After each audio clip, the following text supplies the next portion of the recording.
White Fang by Jack London. Part 1. The Trail of the Meat. Dark spruce forest frowned on either side of the frozen waterway. The trees had been stripped by a recent wind of their white covering of frost, and they seemed to lean towards each other, black and ominous in the fading light. A vast silence reigned over the land. The land itself was a desolation, lifeless, without movement, so lone and cold that the spirit of it was not even that of sadness. There was a hint in it of laughter, but of a laughter more terrible than any sadness, a laughter that was as mirthless as the smile of the Sphinx, a laughter as cold as the frost and partaking of the grimness of infallibility. It was the masterful and incommunicable wisdom of eternity, laughing at the futility of life and the effort of life. It was the wild, the savage, frozen-hearted Northland wild.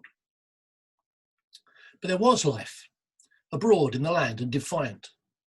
Down the frozen waterway toiled a string of wolfish dogs. Their bristly fur was rimed with frost. Their breath froze in the air as it left their mouths, spouting forth in spumes of vapour that settled upon the hair of their bodies and formed into crystals of frost. Leather harness was on the dogs, and leather traces attached them to a sled, which dragged along behind. The sled was without runners. It was made of stout birch bark, and its full surface rested on the snow.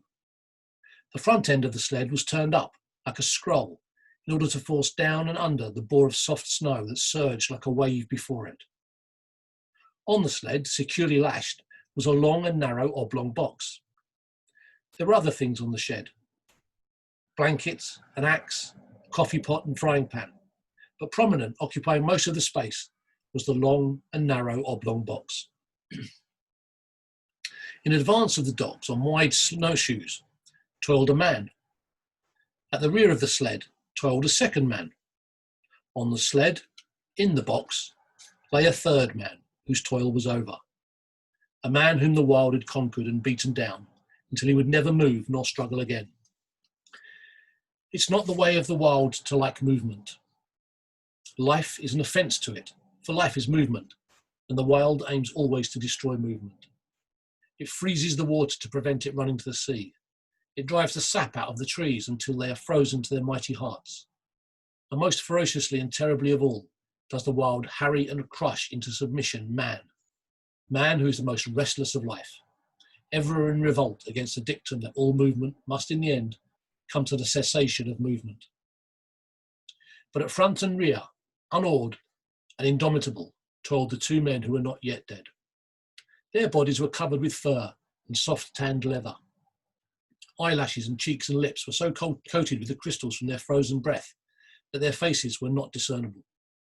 This gave them the seeming of ghostly masks, undertakers in a spectral world at the funeral of some ghost. But under it all they were men, penetrating the land of desolation and mockery and silence, puny adventurers bent on colossal adventure, pitting themselves against the might of a world as remote and alien and pulseless as the abysses of space. They travelled on without speech, saving their breath for the work of their bodies. On every side was the silence, pressing upon them with a tangible presence. It affected their minds, as the many atmospheres of deep water affect the body of the diver. It crushed them with the weight of unending vastness and unalterable decree.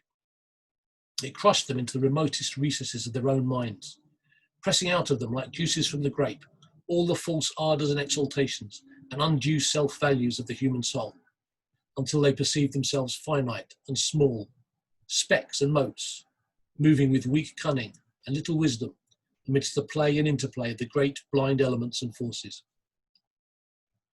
An hour went by, and a second hour. The pale light of the short sunless day was beginning to fade, when a faint cry arose on the still air. It soared upward with a swift rush till it reached its topmost note, where it persisted, palpitant and tense, and then slowly died away. It might have been a lost soul wailing, had it not been invested with a certain sad fierceness and hungry eagerness. The front man turned his head until his eyes met the eyes of the man behind. and then across the narrow oblong box, each nodded to the other. A second cry arose, piercing the silence with needle-like shrillness. Both men located the sound. It was to the rear, somewhere in the snow expanse they had just traversed. A third, an answering cry arose, also to the rear and to the left of the second cry. "They're after us, Bill," said the man at the front. His voice sounded hoarse and unreal, and he had spoken with apparent effort. "Meat is scarce," answered his comrade. "I ain't seen a rabbit for days." Thereafter they spoke no more, though their ears were keen for the hunting cries that continued to rise behind them. At the fall of darkness, they swung the dogs into a cluster of spruce trees on the edge of the waterway and made a camp. The coffin at the side of the fire served as a seat and a table. The wolf dogs, clustered on the far side of the fire, snarled and bickered among themselves, but evinced no inclination to stray off into the darkness. "Seems to me, Henry, they're staying remarkably close to camp," Bill commented. Henry, squatting over the fire and settling the pot of coffee with a piece of ice, nodded. Nor did he speak till he had taken his seat on the coffin and begun to eat. "They know where their hides is safe," he said. "They'd sooner eat grub than be grub. They're pretty wise, them dogs." Bill shook his head. "Oh, I don't know." His comrade looked at him curiously. "First time I ever heard you say anything about their not being wise." "Henry," said the other, munching with deliberation the beans he was eating, "did you happen to notice the way them dogs kicked up when I was feeding them?" "They did cut up more than usual," Henry acknowledged. "How many dogs we got, Henry?" "6. "Well, Henry," Bill stopped for a moment in order that his words might gain greater significance. "As I was saying, Henry, we've got 6 dogs. I took 6 fish out of the bag. I gave 1 fish to each dog. And, Henry, I was 1 fish short." "You counted wrong." "We've got 6 dogs," the other reiterated dispassionately. "I took out 6 fish. 1 here didn't get no fish. I came back to the bag afterwards and got him his fish." "We've only got 6 dogs," Henry said. "Henry," Bill went on, "I won't say they was all dogs, but there was 7 of them that got fish."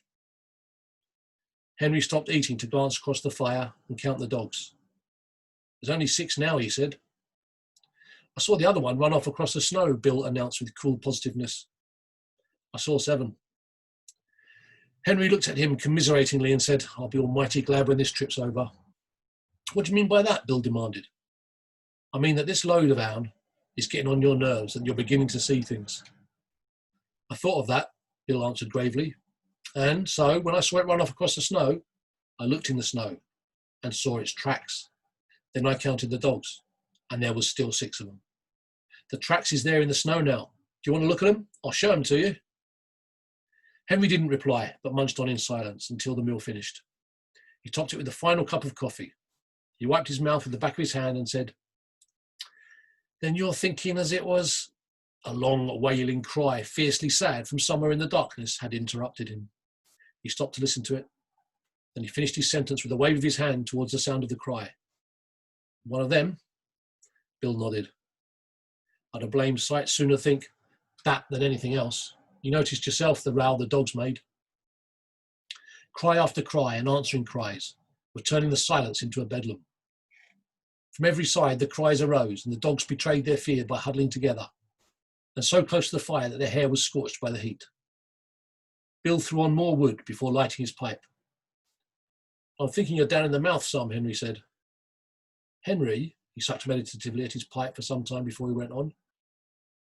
"Henry, I was a-thinking what a blame sight luckier he is than you and me'll ever be." He indicated the third person by a downward thrust of the thumb to the box on which they sat. "You and me, Henry, when we die, we'll be lucky if we get enough stones over our carcasses to keep the dogs off us." "But we ain't got people and money and all the rest like him," Henry rejoined. "Long-distance funerals is something you and me can't exactly afford." "What gets me, Henry, is what a chap like this, that's a lord or something in his own country, and that's never had to bother about grub nor blankets, why he comes a-butting round the god-forsaken ends of the earth. That's what I can't exactly see." "He might have lived to a ripe old age if he stayed at home," Henry agreed. Bill opened his mouth to speak, but changed his mind. Instead, he pointed towards the wall of darkness that pressed about them from every side. There was no suggestion of form in the utter blackness. One could see a pair of eyes gleaming like live coals. Henry indicated with his head a second pair, and a third. A circle of the gleaming eyes had drawn about their camp. Now and again, a pair of eyes moved, or disappeared to appear again a moment later. The unrest of the dogs had been increasing, and they stampeded in a surge of sudden fear to the near side of the fire, cringing and crawling about the legs of the men. In the scramble, one of the dogs had been overturned on the edge of the fire, and it had yelped with pain and fright as the smell of its singed coat possessed the air. The commotion caused the circle of eyes to shift restlessly for a moment, and even to withdraw a bit, but it settled down again as the dogs became quiet. "Henry, it's a blame misfortune to be out of ammunition." Bill had finished his pipe and was helping his companion spread the bed of fur and blanket upon the spruce boughs which he had laid over the snow before supper. Henry grunted and began unlacing his moccasins. "How many cartridges did you say we had left?" he asked. "3," came the answer, "and I wished 'twas 300. Then I'd show 'em what for, damn 'em." He shook his fist angrily at the gleaming eyes and began securely to prop his moccasins before the fire. "And I wish this cold snap would break," he went on. "It's been 50 below for 2 weeks now, and I wished I'd never started on this trip, Henry. I don't like the looks of it. I don't feel right somehow. And while I'm wishing, I wish the trip was over and done with, and you and me are sitting by the fire in Fort McGurry, just about now, playing cribbage. That's what I wished." Henry grunted and crawled into bed. As he dozed off, he was aroused by his comrade's voice. "Say, Henry, that other one that came in and got a fish, why didn't the dogs pitch into it? That's what's bothering me." "You're bothering too much, Bill," came the sleepy response. "He was never like this before. You just shut up now and go to sleep, and you'll be all hunky-dory in the morning. Your stomach's sour. That's what's bothering you." The men slept, breathing heavily, side by side, under the one covering. The fire died down, and the gleaming eyes grew closer to the circle they had flung about the camp. The dogs clustered together in fear, now and again snarling menacingly as a pair of eyes drew close. Once their uproar became so loud that Bill woke up. He got out of bed carefully so as not to disturb the sleep of his comrade and threw more wood on the fire. As it began to flame up, the circle of eyes drew further back. He glanced casually at the huddling dogs. He rubbed his eyes and looked at them more sharply. Then he crawled back into the blankets. "Henry," he said. "Oh, Henry." Henry groaned as he passed from sleep to waking and demanded, "What's wrong now?" "Nothing," came the answer. Only there's 7 of them again. I just counted." Henry acknowledged receipt of the information with a grunt that slid into a snore as he drifted back into sleep. It was morning. It was Henry who awoke first and routed his comrade out of bed. Daylight was yet 3 hours away, though it was already 6 o'clock. And in the darkness, Henry went about preparing breakfast, while Bill rolled the blankets and made the sled ready for lashing. "Say, Henry," he asked suddenly, "how many dogs did you say we had?" 6. "Wrong," Bill proclaimed triumphantly.